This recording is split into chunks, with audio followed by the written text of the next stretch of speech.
Nós gostaríamos também de dar alguns recados, algumas informações importantes. Estará disponível, a partir das 15 horas, os certificados referentes ao Congresso.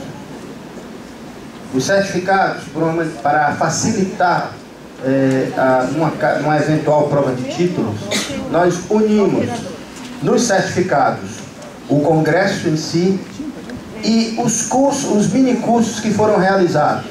Por exemplo, dessa maneira, José da Silva, declaramos que José da Silva participou do desse Congresso Brasileiro de Agricultura, tendo realizado os mini-cursos tais e tais, num total de 32 horas.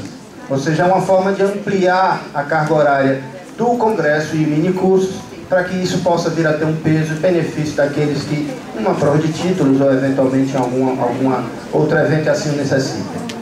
Mesmo aqueles que não fizeram o segundo mini-curso, mas que participaram das palestras livres, também terão a carga horária de 32 horas para essa facilitação. Ok? Então essa é a primeira informação que nós passamos. Segunda informação. Nós hoje teremos a festa comemorativa dos 56 anos ABA. Os convites que vocês receberam são exibíveis e intransferíveis. O nome de cada um de vocês vai estar exposto no verso do convite, com carimbo, e eles devem necessariamente, vou repetir, necessariamente serem levados até o buffet, onde serão apresentados e aí sim podem ter acesso. Uma informação importante é que a partir das 20 horas vai estar um ônibus sobre a questão das PICs. Logo depois nós vamos ter o professor Mauro, que vai falar de uma temporada que ele passou na China a convite do governo chinês, com tudo pago, passagem, hospedagem, dinheiro para pequenas compras. E ele vai revelar o que foi que ele viu lá em relação à acupuntura. Na realidade, são as experiências de um professor de acupuntura tradicional na China de hoje. E vai relatar para a gente o que aconteceu. Logo depois, nós vamos falar sobre a acupuntura preventiva e os projetos de ampliação e uso da acupuntura tradicional nos planos de saúde e sistemas de saúde. E aí nós vamos apresentar algumas novidades que têm ocorrido e como a gente está encarando o futuro da acupuntura também dentro desses sistemas. E às 17h50, uma palestra literalmente imperdível com o Gustavo Pinto, conferencista mundial. Quem ainda não teve a oportunidade de assisti-lo falando vai ficar realmente entusiasmado, assim como aqueles que já assistiram ficarão novamente entusiasmados.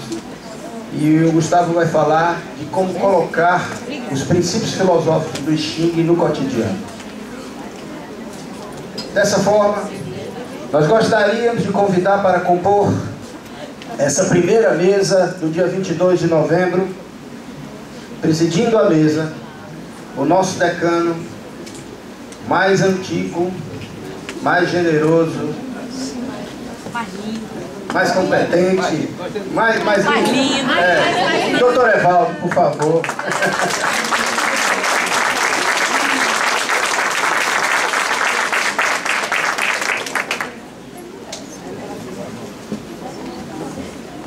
E também como debatedor, ele que já está dando uma mãozinha aqui para o doutor Evaldo, o professor Newton Genobi, coordenador do Estado do Rio Grande do Norte.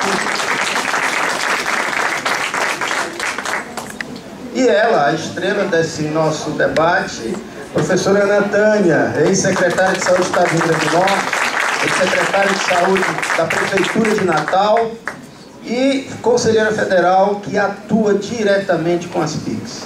Então, Ana Tânia, fique à vontade, por favor, peguem suas canetas, façam as suas anotações. O que está sendo posto aqui tem muita relação com o que foi dito ontem aqui pelo senador, como foi dito ontem aqui pelo deputado federal Odorico, que é que a gente precisa operacionalizar também essa questão das PICs.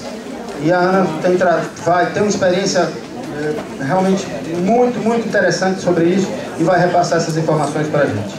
Com a palavra, doutora Ana Tânia Sampaio.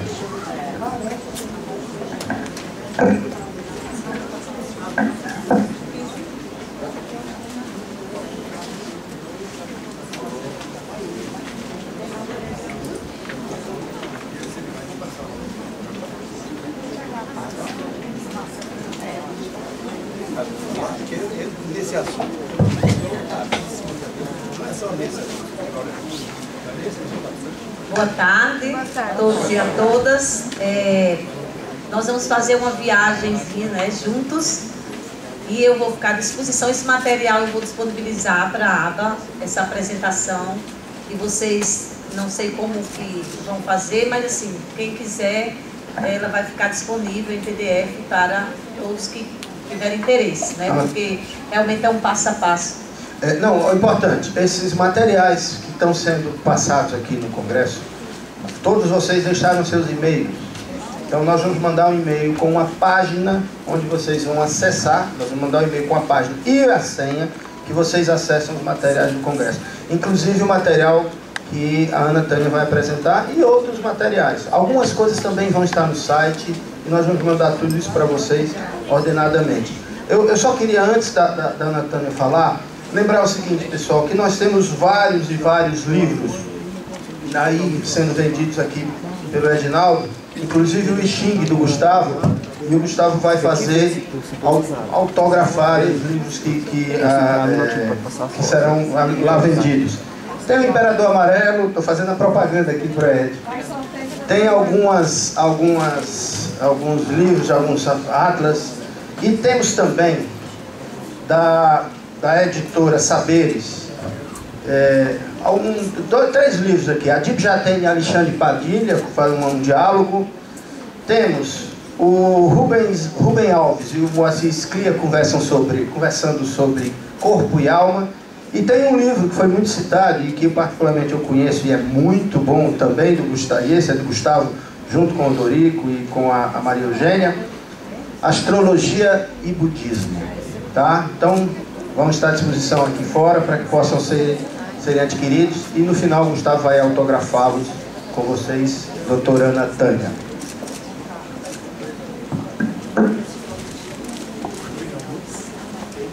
Bom, eu vou me levantar da mesa, porque eu fico muito incomodada por trás da mesa. Eu sou pequena, né? E aí eu atrás fico muito escondida. Eu prefiro para a gente se comunicar melhor. Então, o tema que nós vamos falar é um tema que, na verdade, todos os profissionais do Sistema Único de Saúde deveriam ter acesso a essas informações, mas infelizmente as coisas não acontecem assim, né? A gente tem no Brasil, inclusive, um sistema que poucos brasileiros conhecem, realmente o Sistema Único de Saúde. Então, o tema, como realizar e executar projetos nas PICs no Sistema SUS, pode passar. E aí a gente começa fazendo uma reflexão com vocês. Se pudesse apagar a luz aqui, eu acho que melhorava. De que prática nós estamos falando, né? Que práticas são essas? Que projetos são esses e que sistema é esse? É fundamental que a gente compreenda o diferencial do que é uma prática integrativa de uma prática de um cuidado cotidiano da doença, né? Assim como também diferenciar o Sistema Único de Saúde do modelo que antecedeu a ele e que ainda é tão vivo no cotidiano dos processos de trabalho. Além disso, também projetos, porque vocês poderiam perguntar, mas projetos é diferente de políticas? E a gente vai ver isso. A gente vai ver aquele município que pode implantar uma política e que muitas vezes os profissionais não se sentem, não têm o apoio devido à gestão. Então, implanta um projeto, implanta um plano, né? E a gente vai ver isso aí. Então, eu começo dizendo que nós vamos falar das práticas integrativas e complementares no SUS, no Sistema Único de Saúde, uma política, né? Pode passar. E essas práticas, elas são consideradas exatamente, elas surgem no Brasil como uma política com posterior implantação do Sistema Único de Saúde, porque um dos princípios do SUS é exatamente a integralidade, o cuidado integral. A gente sabe que as práticas integrativas são milenares, mas no Brasil, ela se institucionaliza a partir de 2006, enquanto uma política nacional, considerada como práticas, tecnologias de intervenção em saúde que abordam o modo integral e dinâmico no processo de saúde-doença do ser humano, podendo ser usado isolado ou de forma integrada com outros recursos terapêuticos. E aí, quais são exatamente, e considera aí, é fundamental a gente perceber que com a prática integrativa, ela exatamente vai considerar a multidimensionalidade do ser. Nós fomos historicamente formados para lidar com a doença. para tratar a doença e pior, a parte doente. O cuidado, a prática integrativa, ela cuida do todo. Então, ela trabalha com o campo vibratório energético que é multidimensional e que afeta todos os aspectos do ser humano, né? Pode passar, e não nas partes isoladas. E essas práticas, então, elas têm uma visão ampliada do processo saúde-doença, né? Trazendo um novo paradigma no processo de cuidar. A gente sai de um cuidado. Ontem eu vi alguém falar aqui da atenção. Teve uma que veio, não me lembro o nome dela, até veio dar um depoimento aqui, que falou acho que foi Graça, do acolhimento, o diferencial, exatamente o diferencial da atenção. A atenção é diferente de assistência. E nós fomos, historicamente, o modelo que antecedeu o SUS era um modelo da doença, um modelo assistencial, baseado no paradigma cartesiano, onde o ser humano era considerado como uma máquina. Então a gente tinha que consertar aquela parte da máquina que estava quebrada para poder ela voltar a funcionar. Foi assim que predominou o modelo médico assistencial, pode passar, privativista aqui no Brasil. Esse modelo, ele começa a partir da década de 60, né? Porque até antes de 60, nós tínhamos apenas práticas, nós não tínhamos um sistema de saúde. E, aliás, nós só podemos considerar realmente sistema o SUS. Porque antes do SUS, esse modelo médico assistencial privatista era um modelo dicotômico. De um lado, tinha o INAMPS, contratado pelo governo para assistir a quem era trabalhador vinculado ao sistema, quem contribuía. E, do outro lado, estava o Ministério da Saúde apenas com as ações primárias, garantindo aquele atendimento para as populações mais pobres. Então, era um modelo altamente excludente. E ele permanece exatamente até 88, quando a gente conquista, pode passar, na Constituição, não, pode deixar aí, na Constituição de 1988, muitos brasileiros sequer sabem que o SUS é constitucional. Isso eu fico impressionada quando eu vou para meus alunos, seja de medicina, de nutrição, de gestão. Sempre no primeiro dia de aula eu faço algumas perguntas básicas sobre o novo sistema. Perguntas que quando eu estou fora do Brasil, os estrangeiros respondem. E os brasileiros não sabem, né? Então eu pergunto para eles, como o SUS, onde ele surgiu como? Qual é o amparo legal? Muitos não sabem que é constitucional. Foi criado pela Constituição de 88. Aliás, ele ainda sobrevive por causa disso. Porque ele é constitucional. Porque senão ele não sobreviveria, porque ele não foi criado pelo interesse governamental, né? Por uma conjuntura política. Ele foi uma conquista da sociedade. É tanto que quem participou da 8ª conferência, ontem eu me emocionei ao ver o Dorico, porque o Dorico estava com a gente foi para a 8ª conferência, a gente lutou para construir o sistema de saúde, para trazer esse sistema universal, né, integral, equitativo, e que é considerado no mundo inteiro o maior sistema universal de saúde do mundo, é o SUS, e de maior amplitude. O Brasil tem o maior sistema público de saúde do mundo. Então esse sistema, ele traz um desafio, ele traz uma perspectiva de um modelo de atenção, ele resgata aquele cuidado que ontem foi falado aqui, lá da origem da medicina natural, do respeito ao ser humano, do respeito ao indivíduo. Então o SUS, ele traz os princípios do respeito ao indivíduo, né? E aí, se nós saímos do foco onde saúde era ausência de doença, era esse o conceito que antecedia o sistema de saúde, e o modelo que nós antecedemos, estava doente aquele sujeito que tinha sinais e que eu podia observar. Quem é aqui que não aprendeu, quando começou a aprender a fazer uma consulta, os cuidados? Primeira coisa que a gente pergunta, hoje é assim, o que é que o senhor sente? Quais são suas queixas? Então o foco é na doença. E foi assim que nós somos formados, com esse paradigma biologicista da doença. O SUS, ele já é pensado com muita antecedência, esse movimento começou antes da década de 60. Na verdade, muitas pessoas só falam do SUS a partir da proposta que foi apresentada na 8ª Conferência em 86 e legitimada depois na Constituição de 88. Não. As primeiras propostas de mudança foram em 1963. na terceira conferência nacional de saúde da PIB, eu acho. E agora, com a ditadura, o que foi que aconteceu?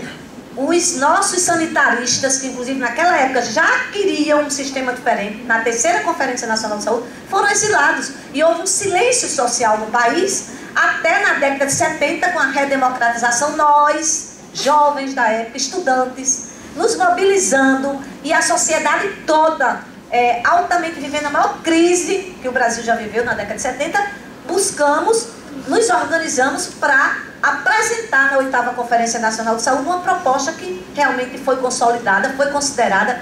Lá estava Ulisses Guimarães representando o governo, né, e que se comprometeu em levar essa proposta para a reforma constitucional. E conseguimos. E nessa luta de anos, desde a década de 70, já antes mesmo da redemocratização, os nossos sanitários que estavam exilados já discutiam um novo cuidado de saúde. Um cuidado exatamente pautado na saúde e não na doença. E é esse cuidado que vem desafiando o sistema de saúde. Pode passar, querido. E aí, esse modelo que era centrado na doença, com foco no indivíduo, na clínica individual, e que considerava como intervenção o agravo, a doença, ele vai, teoricamente e filosoficamente, de água abaixo, quando o SUS surge como um novo paradigma. Que aí é um paradigma oposto a esse, onde o foco é na doença. Pode passar. E aí a concepção de atenção é resgatada. Ou seja, para que a gente tenha atenção, não precisa se ter nenhuma técnica, não precisa se usar nenhum equipamento, porque a atenção é uma capacidade única do ser humano. Só o ser humano sabe da atenção, porque é exatamente os sentidos conscientes. E é isso que tem diferenciado a qualidade da atenção médica, da atenção do profissional de saúde. É ele ter a capacidade de ouvir, de tocar o outro, né? De olhar o outro. Então, desenvolver os sentidos e as sensibilidades humanas que estão adormecidas e que estão com esse processo nosso mecanizado, tem nos distanciado. O humano tem de se distanciado da humanidade. Né? Então, a partir de 88, com a Constituição, e aí eu destaco 2 artigos, quem aqui sabe quantos artigos tem no título da saúde da Constituição? Muito bem, foi minha aluna. Do 96 ao 200, tá vendo como é? Ninguém. E isso, por quê? Porque não se estuda a Constituição. Era para se estudar a Constituição, pelo menos os cursos da saúde, o título da saúde. Era para se conhecer as leis que regulamentam os 5 artigos da Constituição, porque são deles que surge todo esse sistema complexo que é o SUS, e que nós não conhecemos, e que aí nós não podemos reivindicar e nos empoderar para avançarmos e cobrar da gestão o cumprimento das leis, se a gente não conhece. Né? Então, eu destaco aqui os dois artigos, 196, que traz o conceito ampliado de saúde, onde saúde deixa de ser ausência de doença e passa a ser qualidade de vida. Isso está no artigo 196 da Constituição Brasileira. A partir de 88, saúde no Brasil é trabalho, é lazer, é moradia, claro que também assistência. É tanto que no artigo 98, lá no parágrafo 1º, ele vai dizer a prioridade para as ações preventivas, que é o que cria o SUS, no 98, vai dizer que esse sistema tem prioridade para as ações preventivas sem desconsiderar a necessidade das assistenciais. Ou seja, um modelo que meramente assistia, porque assistir é diferente. Vocês agora estão me dando assistência ou atenção? Atenção. Mas se eu desmaiar aqui, aí não vai ser suficiente. Eu vou precisar de atenção com uma assistência com atenção. O problema é que nós estamos dando assistência sem atenção. E estamos deixando de dar atenção até no nosso cotidiano. Prestem atenção, o professor deve falar muito hoje, Gustavo. A atenção é fundamental, a gente se centrar. O vazio que o professor falava do Feng Shui é essa atenção que a gente não tem parado. Nas nossas casas, as crianças, por exemplo, que recebem atenção, adoecem menos. A atenção a gente precisa desde a hora que nasce até a hora que morre. O problema é que parece que culturalmente a sociedade foi se percebendo que as pessoas, à medida que as crianças cresciam e deixavam de ser independentes do cuidado, deixavam de precisar de atenção. Não, nós precisamos de atenção até a morte. Por isso que é tão importante a gente dar atenção até para prevenir as doenças. E as práticas integrativas vão resgatar essa concepção de atenção, né? Então, quando a gente dá atenção, as pessoas adoecem menos. E o profissional de saúde é fundamental. Tem um livro que Quem Ama Não Adoece, que eu digo para meus alunos que é o melhor livro de fisiologia. Os alunos de medicina, eu oriento que eles só as pilhas acabando, viu? Oi.